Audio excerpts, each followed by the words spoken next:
I'm going to talk a little bit about just why food safety and regulations are important. And then I'll talk about the regulations for people that are in Missouri. Other states are different.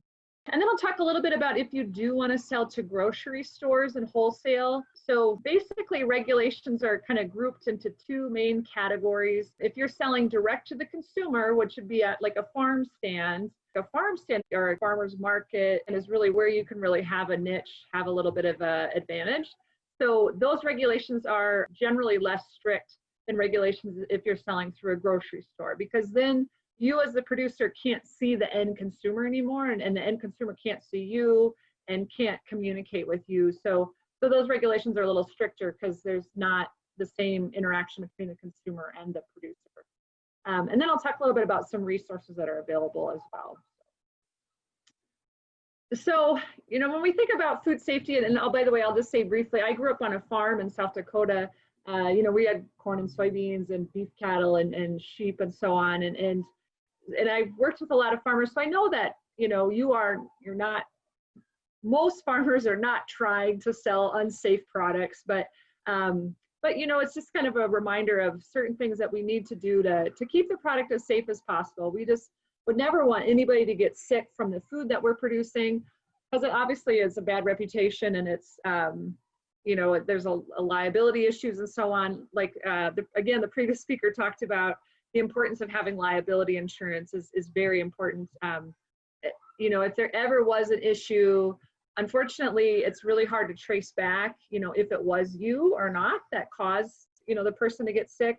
It's better to be safe than sorry and have that liability insurance in place in case there ever was something that happened. And again, it might not have even been you, but if somebody thinks they got sick from your product, they still could sue, unfortunately, and sometimes it's hard to prove it wasn't you. So anyway, it's a good practice to have that in place. So you know, food safety is important for those reasons, but you know, it's also to help your consumers know that you know, their health is important to you as a producer, that you're really wanting them to enjoy those. Again, I keep thinking about those peaches or those raspberries, you know, at the optimum safety and quality. So you know, again, there have been foodborne disease outbreaks. I kind of alluded to it, but unfortunately it does happen even with local food. It doesn't usually show up in the news as much because smaller numbers of people are consuming that food, and so then a smaller number of people get sick, and so it's harder to trace back to the source. But it can happen. And you know, obviously, like I said, no farmer that I know wants to make anybody sick, but we just want to make sure that we're doing all that we can to reduce the risk as much as possible. So, and you know, it's fair when, you know, your neighbor is following the same rules that you are, then your neighbor doesn't have an unfair advantage. Or maybe it's a competitor from the next state. You know, you want to have the same kind of level playing field as other people that are also selling the same type of product. So in Missouri, and by the way, I work for both Kansas State University and University of Missouri. So that's why I kind of have separate slides for Missouri, and then I have other slides that I took out for Kansas. But in Missouri, if you're selling meat and poultry, that's on the left. And we won't talk about that tonight necessarily, but that's those are the people to contact for selling meat and poultry. And then on the right is if you're selling anything other than meat and poultry. So at the national level, the federal level is the outside circle, that's FDA. So if you're selling across state lines, then you have to follow FDA regulations. If you're just selling in Missouri, then you have to follow, for value-added fruits, it would be Missouri Department of Health regulations. Missouri Department of Ag, they regulate things like the production of the fruits and vegetables, and then they also regulate like dairy and meat. So that's why when the meats are on the other side, never mind. Anyway, but so for value-added products, it's the Department of Health. And then again in Missouri, the local level could always be stricter than the state level. So I'll go to the next slide here. So this shows a map of Missouri in terms of which counties have have the local food ordinance versus having a following the state food regulations. So you will always be dealing with a local inspector, but the counties that are in pink, which you might notice, generally speaking, the counties in pink are the ones that are more densely populated. So those counties have a county food ordinance. So those regulations could be stricter than the state ordinance. So the counties that are in yellow are, again, generally speaking, are the ones that are less densely populated. And so those are the ones that it's still a local inspector that will come visit you, but they're following the state regulations. So the counties in yellow, they should have all the same regulations. They might be enforced differently because different people are, different inspectors are there, but the regulations would be the same. So in addition to the counties that are in pink, also the cities that are in green, so Springfield, Joplin, Branson, Casey Mo, Boonville, Marshall, etc. All those cities also have food ordinances. So those cities, unfortunately, could have different regulations than the counties that they're in. So it gets really confusing. I live in the Kansas City metro area, so it's really confusing in our area because there's, of course, the Kansas side has one set of regulations, and then Casey Mo has separate regulations from the rest of Jackson County, and Independence has their own, and Clay has their own. And so the answer always is to talk to your local public health authority to find out from them what the regulations are, because there could be 50 different regulations in the state. So always talk to your local public health authority. So yeah, I guess the numbers are there at the bottom, but talk to your local public health authority is the answer.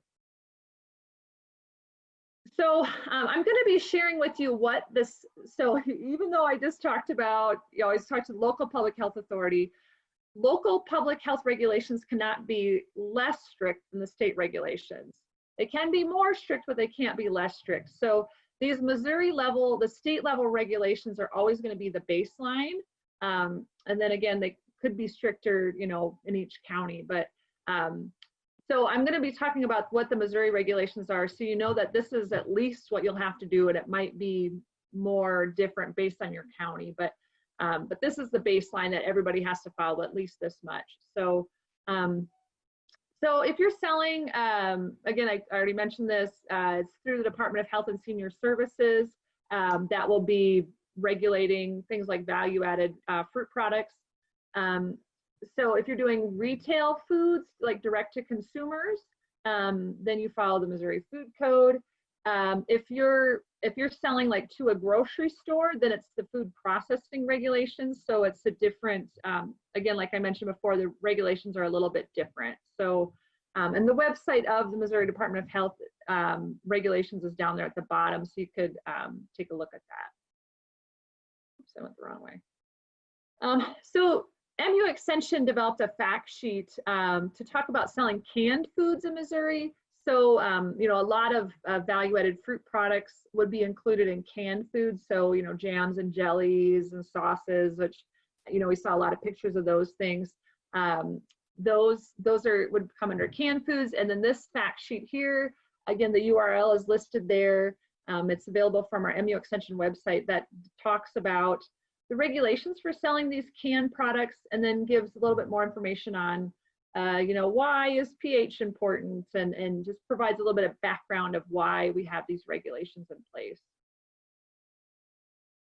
So so now I'm going to talk just a little bit about what regulations are in place.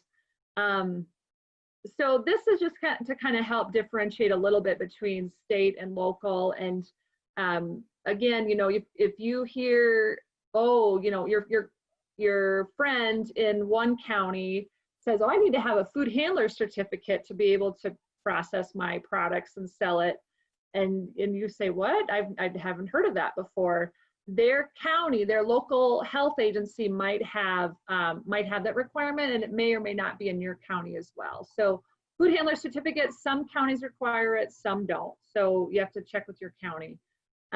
Food establishment licenses, so different types of licensing, again, check with your county. The state does not require that, but your county might. Mobile food vehicle, that's something a little bit different, but and the picture of the boners with their the truck, you know, if they were selling you know, say you were selling like apple slices with caramel sauce or something like that, and you're doing it through a mobile food vehicle, again, the local agency would be the one to talk to. So these next few slides that I have here, these are slides that I present at like farmers market workshops that has a whole bunch of different food products. And I decided just to leave all of them in, even though I know this session is really just about fruit value added products. But you know, in case you're interested in some of these, and a lot of these things contain fruit anyway, or could contain fruit, so I left them in. But again, this is the state requirements. So always check with your local if they're different. But generally speaking, if you're selling things like fruit pies, so a peach pie or a, I want to say strawberry pie, but that's not as common. It might have a meringue. A peach pie or apple pie, you know, that does not have a meringue or a custard. Generally speaking, those would not require a license. They'd have to be labeled as not inspected. Again, check with your local public health department to find out if it's stricter. Once you start selling things like meringue pies, that will require refrigeration, so that will require a license. So if the food does not require refrigeration for safety, it's more likely that it will not require a license, generally speaking. So regulators have tried to kind of divide things that are higher risk from the things that are lower risk. Things that are higher risk require a license and a little more control and inspection, and the things that are lower risk, you know, generally things that don't require refrigeration for safety, those generally would not require a license. So they don't require inspection. Things like fruit jams and jellies. So, you know, again, previous speaker talked a lot about like raspberry jelly, raspberry jam, you know, blackberry jam, those sort of things, fruit butters. Again, if you're selling direct to the consumer, so like at a farm stand or your farmer's market, you would not need a license for that. It should be labeled as not inspected, and then having a sign that these products are not inspected. Again, always check with your local to see if it's any different. If you're selling low sugar fruit jams and jellies, so if you're selling like a sugar-free, you know, raspberry jam or even a reduced sugar strawberry jam, the thing about sugar is it binds the water that would allow mold and other microorganisms to grow. So even though it's a lot healthier to have a lower sugar jam and jelly, it's not as safe because that sugar isn't being bound, the water isn't being bound up by the sugar. So so you do, if it is a low sugar fruit jam and jelly, you have to test the pH to find out how acidic it is. So if it's something that's a very acidic fruit, you know, a citrus fruit would not require a license because it's already very acidic and it's going to be safer. Things like, I think pawpaws probably are much higher acid. Sorry, always lower acid, so higher pH. So those would require a license if they're, you know, a higher acidity level because they're not as safe inherently. So I'm not going to go through every one on the list here, but I will talk about like canned fruits though. Generally speaking, you need to have a license. Well, I shouldn't say generally speaking. You need to have a license for those. You do need to monitor the pH. If it's an acidic product, a test strip would be enough. But if it's something that is in that range of 4 to 4.6, that would require a pH meter because you want to be sure that it's above 4.6, or sorry, below 4.6 for safety. So, so that's the difference there. Let me see what else is on the list. That's so cut produce. If you're going to be selling, you know, chopped watermelon or cut watermelon, something like that, that would require a license for that because we really want to make sure that you are cutting it safely and that you're refrigerating it. So an inspection would be needed for that. Pepper jams and jellies, that's, you know, when you're adding peppers are higher in pH, so the acidity is lower. So then you do need to have testing of that, and you would need a license for that. So those were quite popular. I think they still are. They were quite popular a few years ago But just to know that that's different than just a plain strawberry jam with no pepper added. Let me see what else is fruits on this list. Cider. Again, our previous speaker talked about cider. If you're selling direct to consumer from the farm, raw, then it can be raw. If you're selling it through a grocery store, then you do need to have a HACCP plan in place, which, it's a more detailed food safety plan. So that's something to keep in mind, that, and I believe there's some requirements for labeling of, the potential, if it isn't pasteurized, for the potential risk there. But just, again, make sure that you're checking with your local public health authority on that. And by the way, if you ever have, questions, because sometimes we'll hear that, a producer talked to their local public health authority. The local public health authority said, talk to the state says, talk to the local says, talk to state. If you ever have issues like that, feel free to, send me an email or give me a call, and I can try to help with that. I can't guarantee I can take care of it, but sometimes, but that happens because, the local authorities, they might not have ever regulated that product before, so they just don't know what to do. And so it's just something new to them. They're used to regulating restaurants, so they just don't know what to do with your unique, again, the previous speaker talked about, you want to have unique products.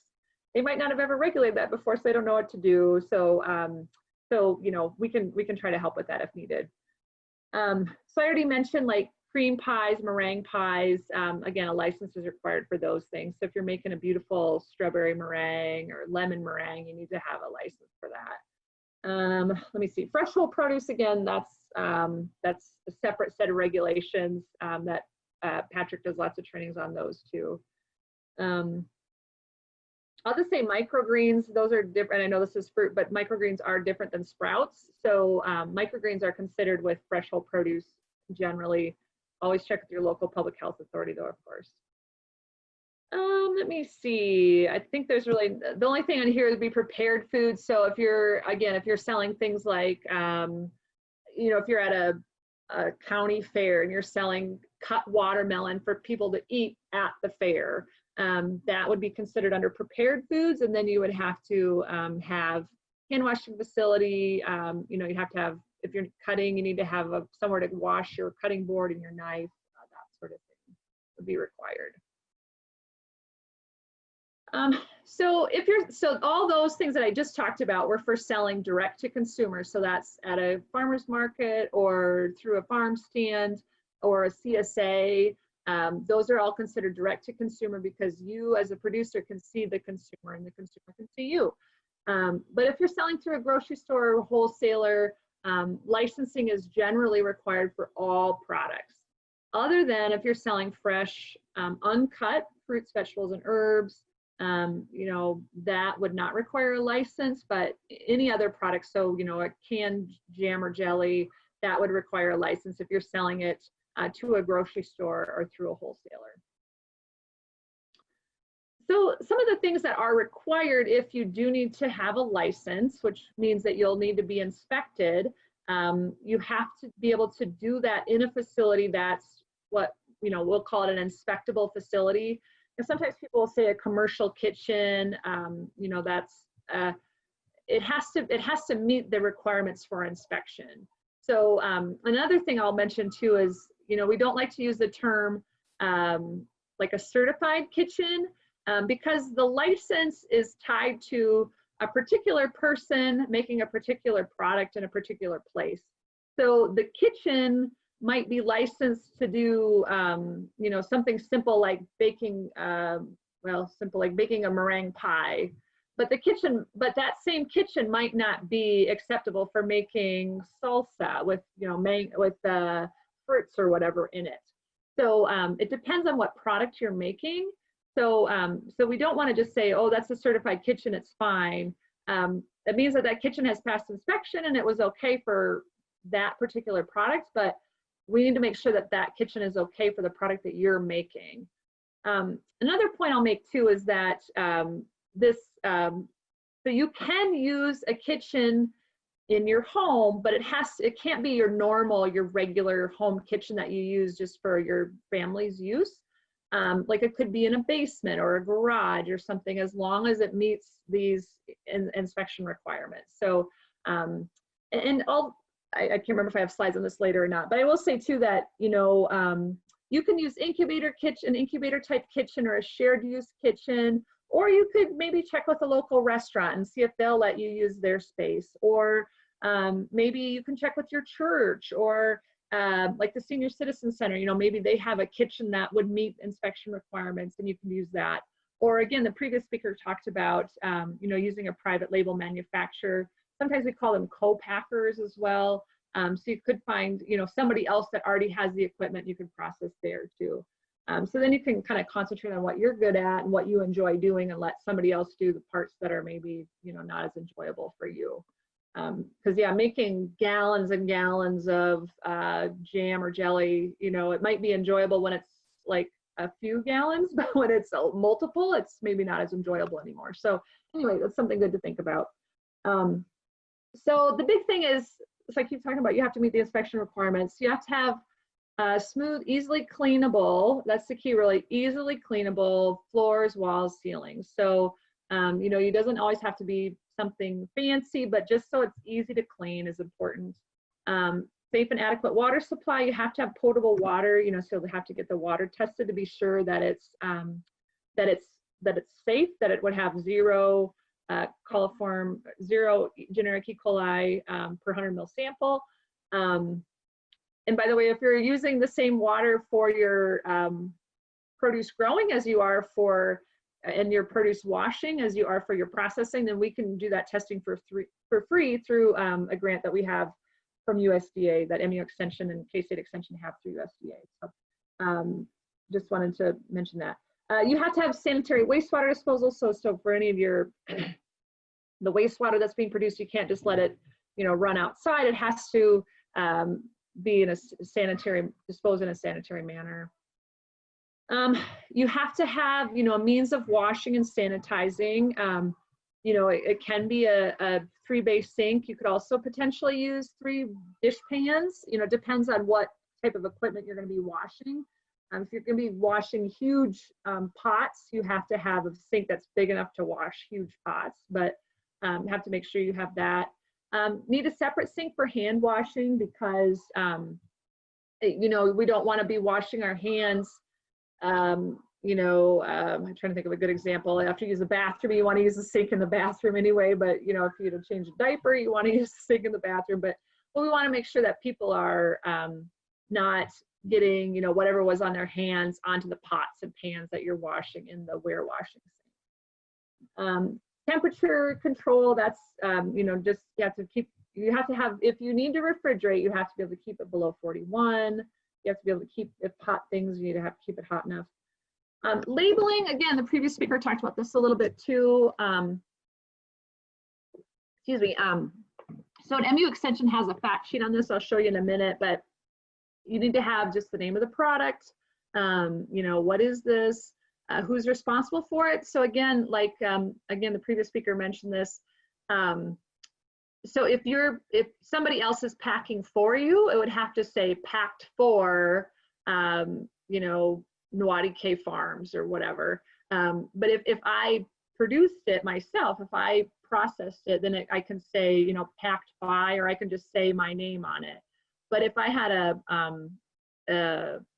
you know, a co-packer pack it for me, then it can say, either you can have the co-packer's name on it, or you can say packed for, you know, Nwadike Farms. So, so that's something to think about with the entity responsible for the product. You have to have list the ingredients. So, and again, I think my next slide talks about that more. And then the quantity, you know, how much the consumer is buying, so that they know if they can compare, like, oh, you know, this producer is selling 500 grams of, or, you know, is selling a quart of applesauce for X price, and somebody else is selling a pint. I need to know that, okay, this was a quart and this was a pint and a half or whatever, so that I can compare the price.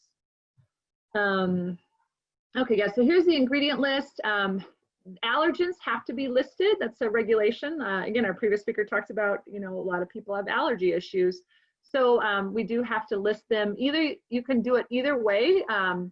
It can either say contains at the bottom, contains wheat, milk, eggs, soy, etc.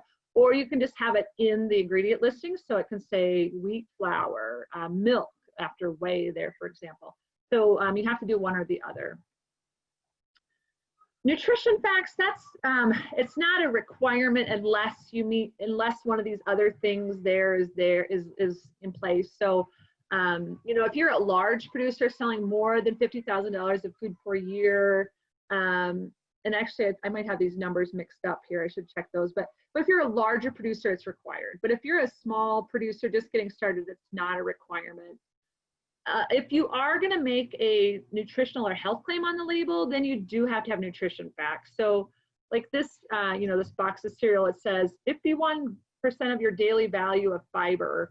So then you do have, so if you were going to say low in fat or low in sugar or whatever, you would have to have nutrition facts on the back to back up the claim, so that people know that it's, you know, that you're not just making that claim up. So, but otherwise, it's not something that's required unless you meet one of those other requirements there. UPC codes or barcodes, again, those are not regulatory, but if you are selling like through a grocery store, if you were going to sell to Whole Foods, they might require that because that's how they keep track of their, you know, their store inventory, and that's how their payment system works and whatever. I can't remember off the top of my head, but I'm pretty sure that Missouri Department of Ag has a program that you can buy barcodes from them for a reduced price. So you know, always check with the Missouri Department of Ag, Catherine Bonner and her and others that work in Missouri Grown, and they can help you with that. Here's the labeling fact sheet that I mentioned. So this just talks more about the regulations for labeling of food products, so that you can, so that you know what's required for labeling. It goes into more detail of what I just talked about. So here's a few other websites that I just wanted to list here. So Missouri Department of Health, I kind of mentioned that one already, but and that they have a nice brochure on selling jams and jellies. So the fact sheet that we have is based on that fact sheet of theirs. Missouri Department of Health, they have more details on food processor requirements, so what's required of your facility. They have a lot more detail on that link there. Missouri Department of Ag is listed as well. Again, they don't regulate the processed fruits, but you know, anyway, that's listed there. Particularly, again, they can help you with maybe the barcodes and marketing and those sort of things as well. So this is my contact information. You know, again, I work for both K-State and MU, so I have phone numbers on both sides of the border. I have my K-State email listed here, but I also have a Missouri one. But anyway, the K-State one's maybe a little shorter, so put that one. And then I have 2 different websites you can look at there with a lot of different information as well.